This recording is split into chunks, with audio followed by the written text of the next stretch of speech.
In this video, I'm going to help you find the best cities in the world to Airbnb. Not just right now, but in the future, because the best cities actually change year to year because of travel patterns, the rental market, the housing market.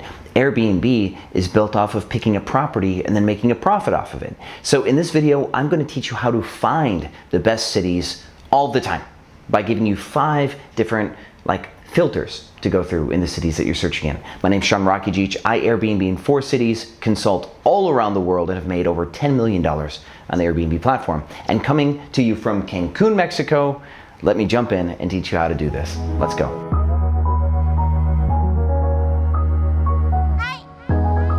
Welcome back, Airbnb family. So this video is going to be a super fun one, and it comes from some questions that I've been consistently getting from people who reach out to me on Instagram, Clubhouse, Facebook, on YouTube in the comments, which is, how do I know if my area is right for me, or how do I know where to start my Airbnb business? Like, where is a good city, or is my city a good city?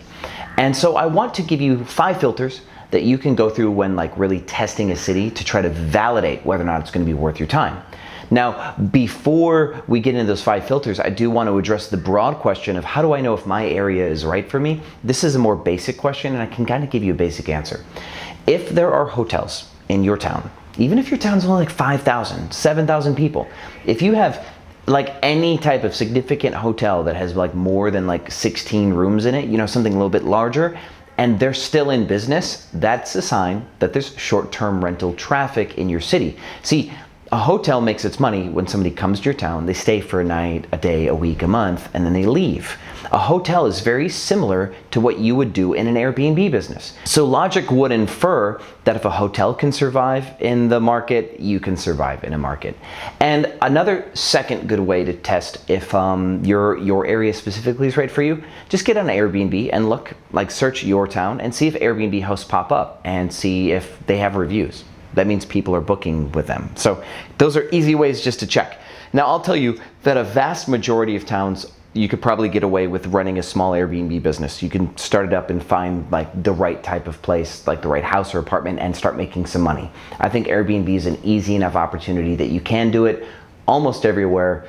And we've got some caveats I'm going to give you later on in this video. But with that said, let's jump into filter number 1. Filter number 1 is we're going to look at demand, but more specifically, we're going to look at demand relative to supply, because all over the world, there is a demand for travel. This will come and go with COVID, right? But there's people constantly they want to go to places like London, or they want to go to Japan, or they want to go to Turkey, or they want to go to South America, or they want to come to the States. And there is demand. So demand is the amount of people wanting to travel somewhere. But then supply is the number of people offering accommodations. And right now, I'm going to give you New York as an example. I think New York checks a lot of these boxes. I can give you pretty much all 5 filters in a really easy to understand way with New York City. So also halfway through this video, I'm probably just going to, on a silver platter, give you a few of my favorite cities for right now. So if you don't even want to do your homework, just stay tuned. I'll probably give you a couple for free. So using New York City as an example for supply and demand, you can see that New York is one of the power players in the country. And so there will always be some form of demand to travel to New York, whether it is for business or whether it's for tourism. I know I like the idea of going to New York, even though COVID has created a lot of caution in travel. I can't wait for New York to go back to normal so I can go there, because I would love to go see some Broadway, eat some awesome food, see some of the most historical buildings in our country, all that stuff. I want to go to New York. So there's demand. But now here's the cool thing about New York, which makes it one of those prime cities, and here's what I want you to look for.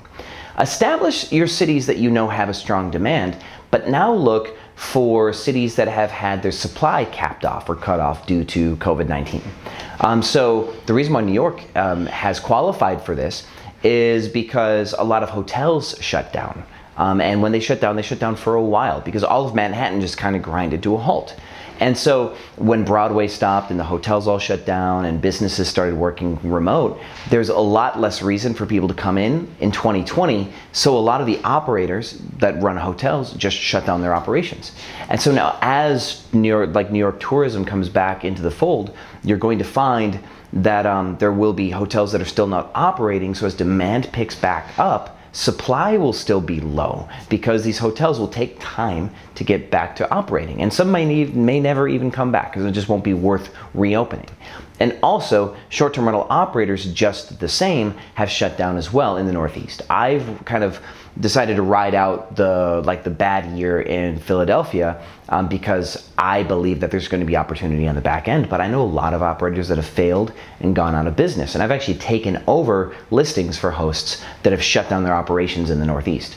So this is the first prime example of what you are looking for to determine the best cities right now and in the future, is looking for places that have a strong demand but have had their supply cut off for any reason, and then you can get in and be one of the fewer suppliers to provide an accommodation for a guest. And what this does for you is this is going to allow you to get in and to start to entrench yourself into the market and build a market share with less competition, and so you can charge higher price points and you don't have to worry so much about somebody coming in taking your business from you. And you can hash it out for longer, and then as hotels start to come back in, you'll hopefully have learned a lot within your new Airbnb business in that city that you can survive some harsher competition as things become more competitive. But that's a solid number one. Number two, and this is really strong for rental arbitrage, but does apply if you buy your properties, is you want to look at your revenue versus your carrying costs and the disparity between those two numbers. And what's cool about this is you're basically looking at two separate markets, two separate industries per se, and you're going to test them against each other. So for the sake of keeping the mortgage/rent groups, both satiated in this, let's just imagine that your mortgage and your insurance and stuff like that can get bundled in your mortgage is like your holding cost, and we're going to consider that the same as like a rent payment, okay? So your mortgage and insurance and stuff and your rents will all be the same in this video. So what you're looking for, number two, is you're looking for cities where the rental market or mortgage market currently has really low monthly holding costs. Cities like Detroit a couple of years ago got absolutely gutted and became one of the hot spots to Airbnb because rental prices were so low. Again, New York, for example, the rental market has been cut by 25 to 50%. People are paying way less rents now in New York, which is awesome. Now, in these cities where the rental markets have just tanked, now the question is how much are hotels charging? Because if hotels and short-term rentals are charging relatively the same as they were before the market started to drop, then what you have is an opportunity where you can rent properties for less than your competitors, but charge the same amount as your competitors, which gives you better margin than your competitors. And that makes for a great city to Airbnb as well. This also makes for lower risk because let's say that you can collect $3,000 a month for a one-bedroom or a studio apartment, $3,000 a month in revenue. And if your rents are $1,600, right, there's $1,400 left for utilities, operating costs like housekeepers, stuff like that. But if your rent is $1,200, now you have $1,800 left for operating costs, expenses, and then your profit. So now if you turn those in fractions, right, you have basically, in one example, you have $1,600 in base costs out of $3,000, which gives you $1,400 left. So you get this $1,400 to $1,600 ratio. But if you're only paying $1,200, you got this $1,800 to $1,200 ratio, and that percentage of margin over your costs is a really big factor to risk management in our industry. You want your costs as low as possible. So look for markets where the rental market or the housing market has tanked, right? But then either the travel economy has stabilized and is on the way up, or the travel economy has just stayed up. And those are going to be really great cities to Airbnb in as well. And again, New York was a prime example where the rental market's chopped in half, but as New York's travel starts to pick up again, you're going to be able to charge premium dollars, hypothetically, in New York while paying less in rent. And that's a really good opportunity. The third filter I want you to look for is the relative strength of your competition. Now, we're not looking at quantity of competition necessarily. We're going to look raw quality. And so I'm going to use the opposite of New York for this example, which we're going to use McAllen, Texas. I did some market research on a live stream for my students in Cracking Superhost on one of our Saturday Zoom calls to show how to properly check a market for opportunity. And so we identified that larger properties were going to be the best opportunity in McAllen. So we decided to look at the very few properties that were in McAllen that were larger to decide like exactly what our competition looks like. And we found that they were charging great money, so the numbers all looked good. But when we looked at these profiles, we noticed that these operators just were not professional, and they didn't need to be, because the opportunity was so easy in McAllen that these guys just took the most terrible photos of their home and didn't really build out the space for like the short-term like traveler per se. They just kind of had this house. So they did nothing competitive to put themselves above their competition because there was no competition. So going into a city like McAllen with a larger property that can sleep 14 people, if you do any of the right things, like have dynamic pricing, have good photos, build out your furniture and all of your amenities to really appeal to the traveler, you would crush the people that we did research on in McAllen, Texas, for example. So bigger cities like New York, though, there's going to be big competition. Now, there's two types of big competition. There's going to be people like Sonder or Stay Alfred, where, like Stay Alfred went out of business. So some of your most like cutthroat price competitive competition has gone out of business in some of these major cities, but then you still have the hosts that rent out their specific home or their accessory dwelling unit on their property, and they really care about hosting and they throw their whole soul into their opportunity. There will always, in much larger cities, there will always be some of those hosts that you're just going to have a hard time competing with as a business, because for them this is like a passion as well. And if they only have a couple properties, it's a lot easier to do a great job on a couple properties than it is to do a great job on like 50. So with a grain of salt, smaller markets, you'll find that there will be an absence of competition that really says that, even if there's not a lot of demand, there's always going to be some demand where people want the best property. And if you have the best property, you just get awarded that demand. So you can come up to the top. And so in an oversaturated market potentially as well, like even somewhere like Dallas where I rent, but the market has a lot of operators, if you have just the best properties in certain categories, then you will find that you will just get awarded some of the bookings just by default because you have the best property, which means you don't have to compete on price. Now on the back end, you should always be willing to compete on price, because in a slow market, if you have dates that are left unbooked, you want some money for those. And I've got previous videos about why you want to compete on price and the logic and something called contribution margin, a whole bunch of brainy stuff. Go find those videos later. But the absence of competition means that you're going to get more of the premium bookings, which means you have to fight on price less, which is one of the bigger factors for overall profitability. And that makes for a solid number 3. Number 4 is your ability to identify an underserviced market. And so what's cool about this is they can happen absolutely anywhere.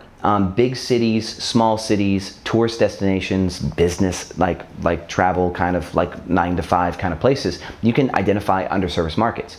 Now, we can use Austin as an example, where Austin has always had opportunity to short-term rent. There's people coming in for Austin City Limits and all these weekend events and all this good stuff, right?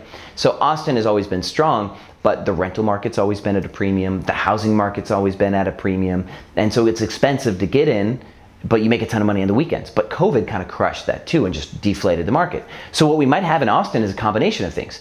And like I said, I'm giving you some cities for free that I think you should do this in, and Austin is one, and here I'm about to tell you why.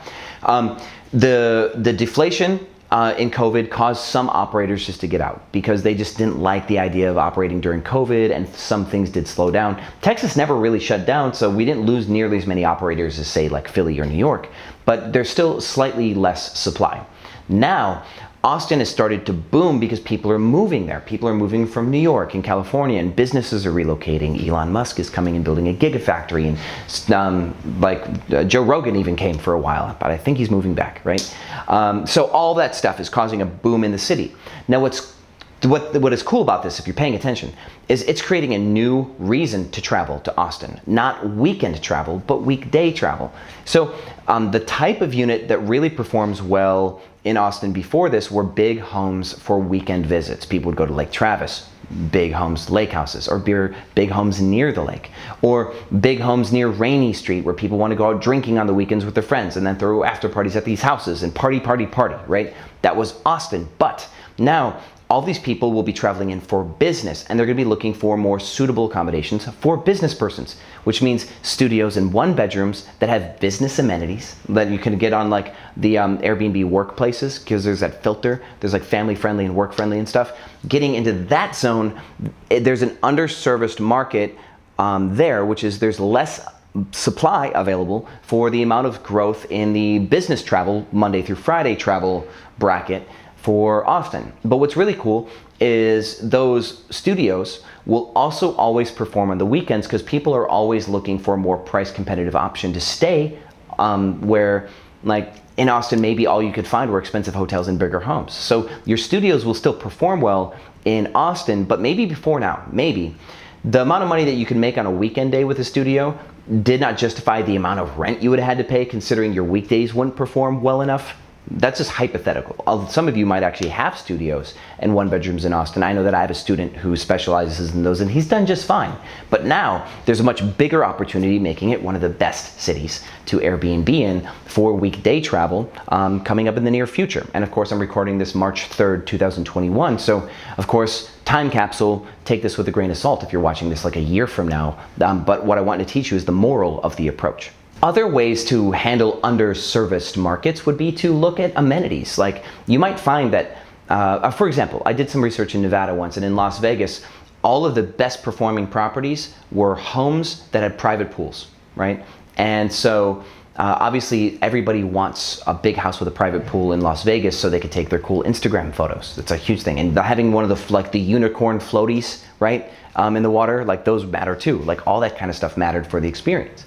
So now if you find a city where people travel in groups, much like Vegas, let's say New Orleans, for example. There might also be other party cities like Tampa people might go to, Miami people might go to party, now Austin, for example.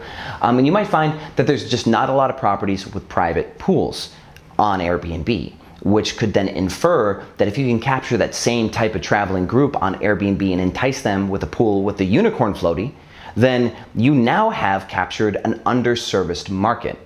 This could even be places with gyms. A lot of smaller towns, a lot of, you know, like medium-sized smaller towns where a lot of the apartment complexes aren't luxury.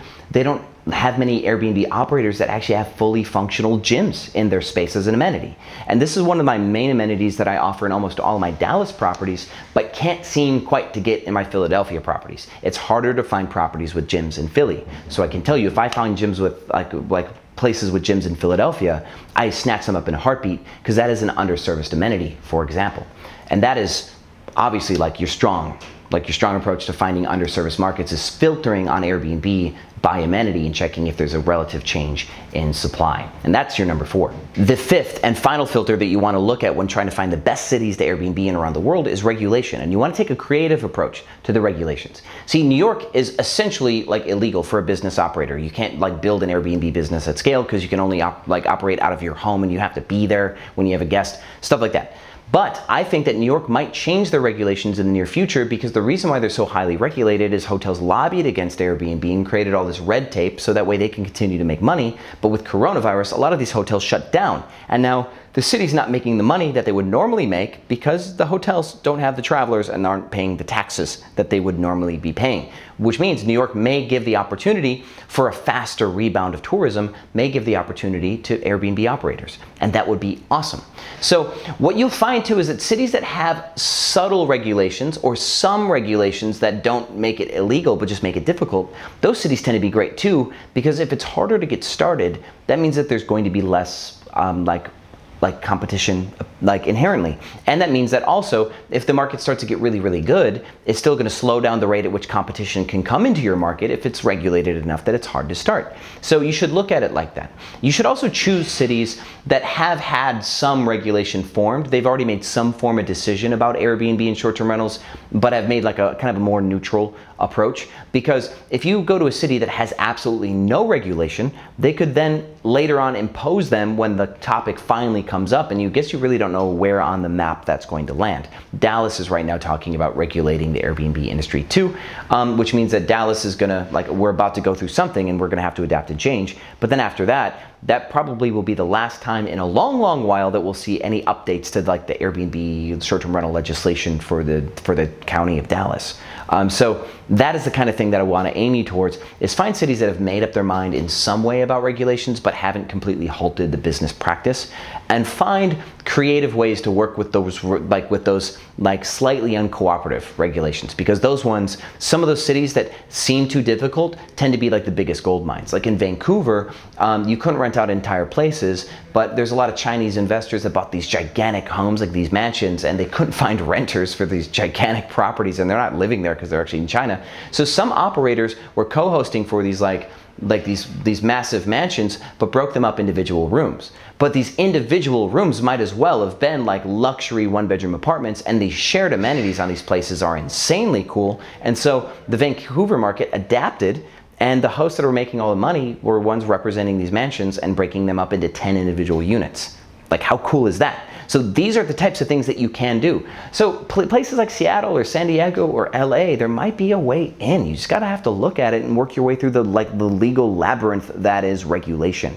And so if you can find some creative ways through that paper problem, you can make a ton of money on the back end. So this video, I'm sure, was highly dense, full of information. And so I do intend on putting this on the YouTube channel for free. This is obviously going into my course. So if you're watching the course, you guys are awesome. But for those of you who are watching this on YouTube, if you have any further questions, because obviously I've probably covered everything in my course, but if you guys have some questions about some auxiliary stuff that wasn't covered in this video, and now you have a bunch of curiosity, ask me in the comments, ask me on Facebook, join our group, The Hosts of Airbnb Automated on Facebook, and ask some questions there and get some more information. I am here to help. And if you want to talk to my team and ask more like in-depth special questions that you may not want to share in a comment, there's a link below in the description that you can book a call and have a strategy session.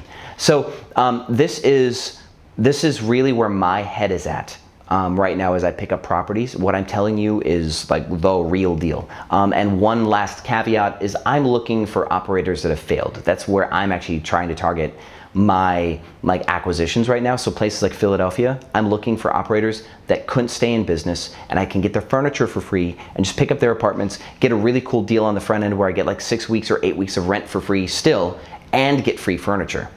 Like, these are the deals that I'm personally going for because I feel like that's where I'm going to make the most profit. So take that little last nugget and run with it.